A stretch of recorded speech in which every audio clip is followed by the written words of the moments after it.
All right, it's Doug, Growing in Faith Farm. They're back. Remember that? All right, we're gonna run around the farm real quick. I'm gonna give you guys an update. I know we haven't been posting off any videos. I'm a one-man show around here. You can see I got one hand on the camera, setting up tripods, pushing start and stop, and batteries and phones. My other phone crashed. I had to get another phone. I mean, just be patient. I know you guys want to know what's going on. So I'm going to blaze you through real quick of what's going on, and then I'm going to get back to doing what I got to do. Today's Tuesday. Stacy's in town. She's at work. She's got some neat videos coming up for you guys. Just hang in there. Keep telling your friends about us. More content to come, and it's going to start getting pretty interesting.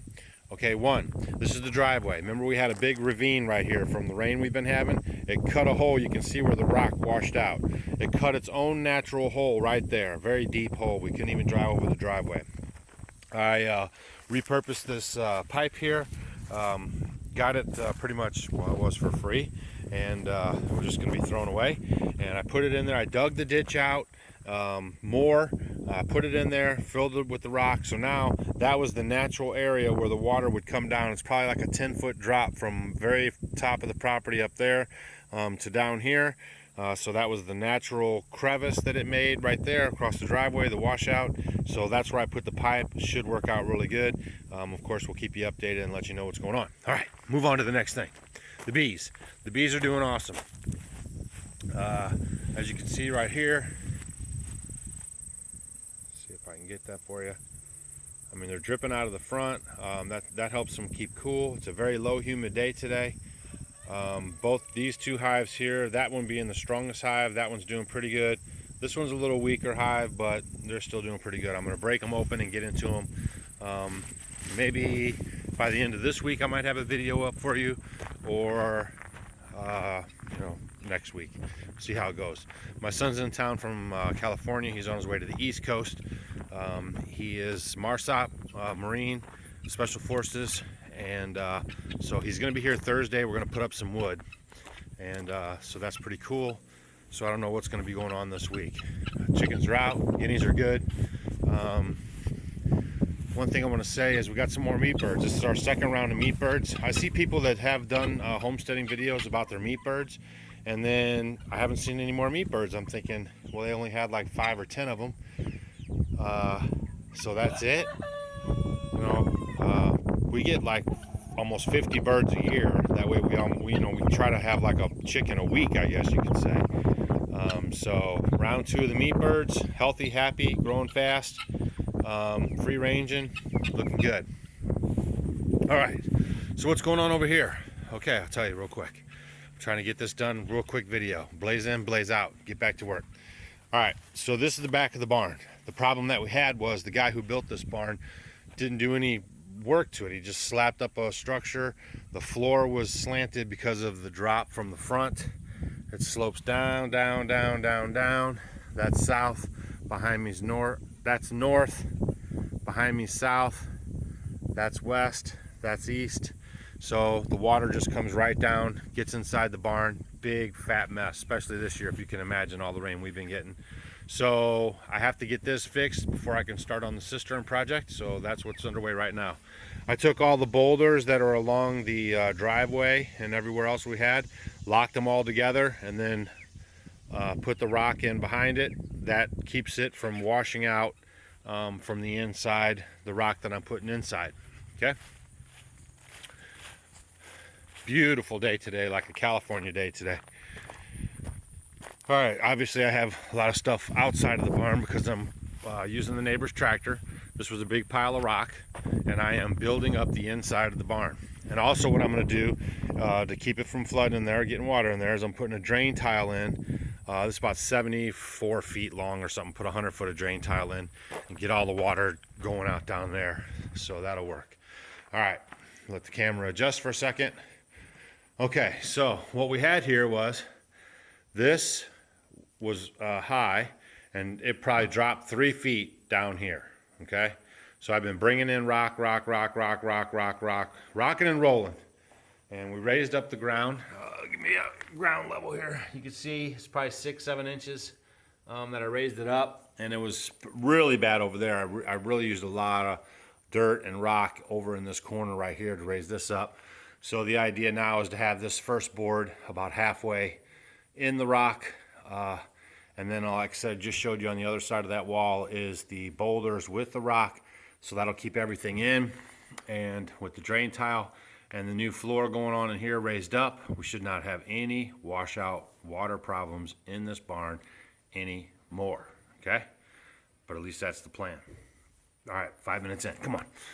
All right, the 444 got a new paint job. No, the 444 shot craps on me, so I had to get a new mower. Luckily, there's like these dudes who are obsessed with those 444s. I put it on Craigslist.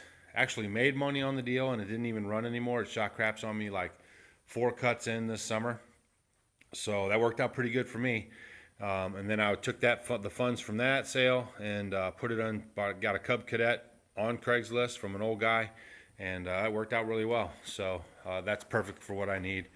As a matter of fact, I sold the 444, made enough to buy this, and had money left over to buy the cart on the back. So that was kind of sweet. All right, so real quick, I'm not a person who organizes tools very well, okay? There's some people that are very particular, putting their tools back, using them, putting them back.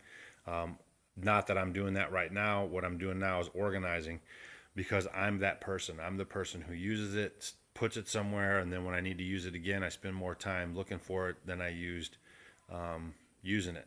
Okay, so I told the wife, I said, I'm gonna really try to get better at organizing my tools. Okay, so now that I'm redoing the barn area here, I'm getting all my tools organized, and then that's gonna be better for me and for the farm and for my sanity.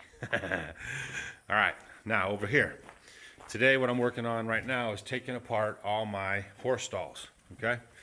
The horse stalls got to come out, because what I've decided to do, instead of putting the cisterns on the outside of the wall and then building a room for them to save on property tax, material costs, and just general headache, I've decided to put them inside of the barn from this door piece right here, from this part straight across over to this part. That's a 30-foot section, and it's 10 foot deep. So that's the tanks are like 8 foot, so that it works out fine.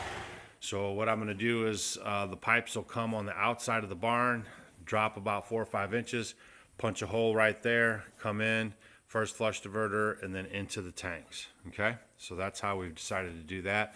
And then we won't have any property tax issues, because anytime you add on to your barn or add on to your living spaces, they always want to raise your taxes. Okay. So right now what I'm working on is I'm going to take these stalls all apart. This hedge, that's hedge, real strong stuff that we do our fences and stuff with.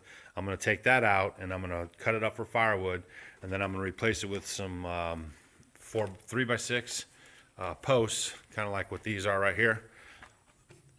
And then, yeah, 3x6. And then I'm going to rebuild these more on this side here.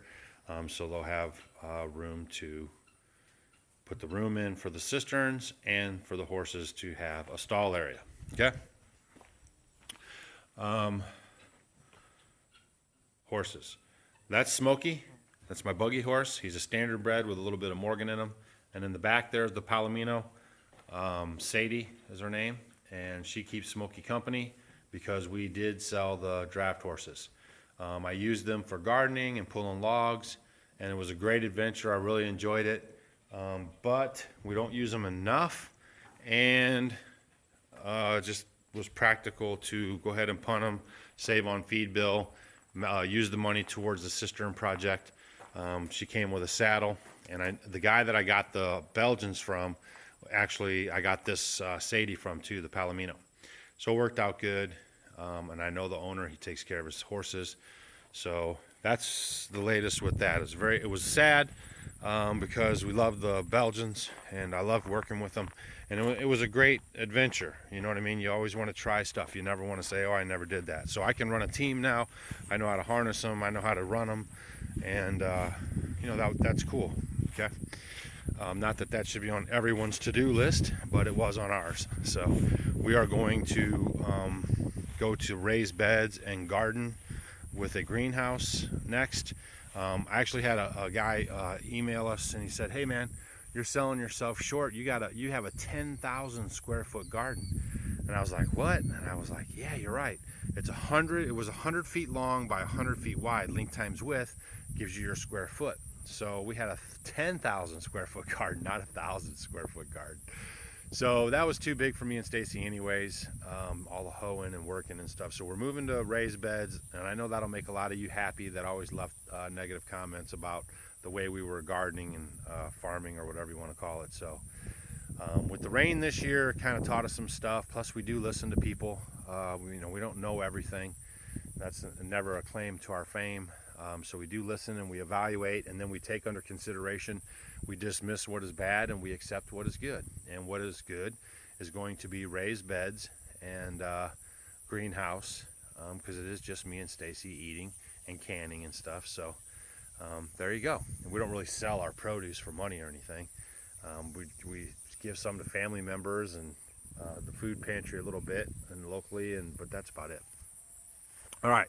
So we got a 5-inch drop on our gutter system here, 5 inches drop. Tanks will be inside the building right there. All water goes there. There should be very little water that comes off of this end here and on the other end there because of the drop. And as you can see, we have the tanks delivered. Rainwater Harvesting is the company that we went with, because they're the only company in the whole state of Missouri who has a certified rain harvest tech, a guy who has studied it, knows it, and is actively doing it. One dude in the whole state of Missouri. And I'm going to introduce you to him right now. Hey! Hey! How are you? All right. Should have told you which office to come in. I mean, I didn't see it clearly marked. All right. Hi, That's Doug. Steve, Rainwater Harvesting. Am I correct? Are you like the only certified guy in the state of Missouri, or one of them? There's 3 certified, but I'm the only practicing. The other 2 are just titles. There you go. So we're at Rainwater Harvesting.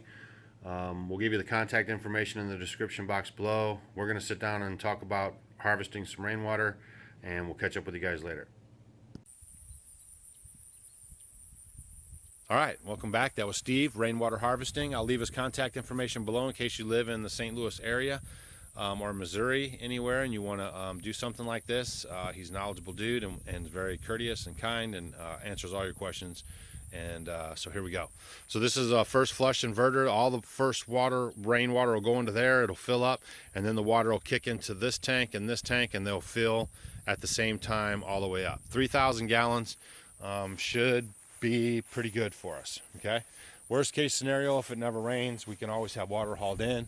But I'm going to go over as we're doing our install and talking about stuff. I'm going to show you and go over the pros and cons of the cistern system.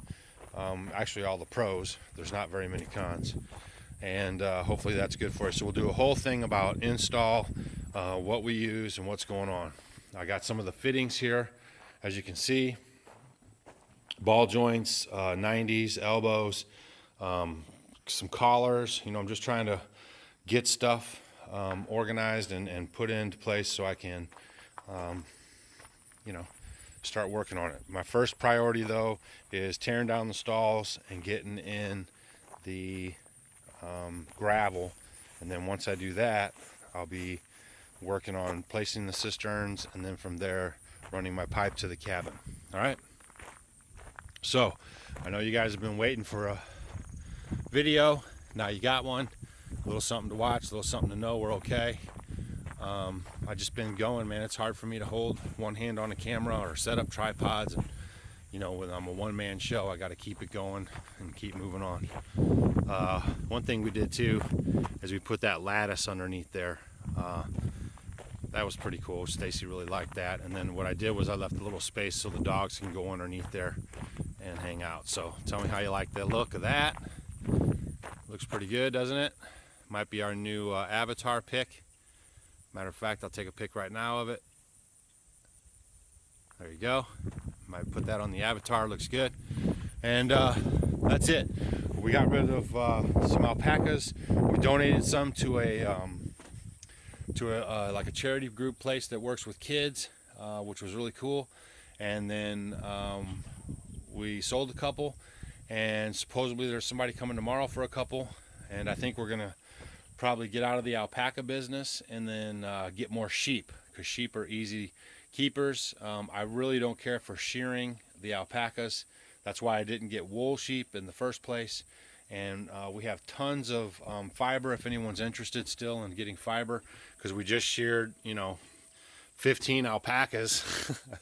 So we have tons and tons of alpaca fiber. We're blowing it out of here. We just want to get it out of here. If you guys want to use it, if you're fiber people, we'll just, I mean, you won't find it anywhere, and decent quality raw for what you could get it at Growing in Faith Farm for. So if that interests you, hit us up.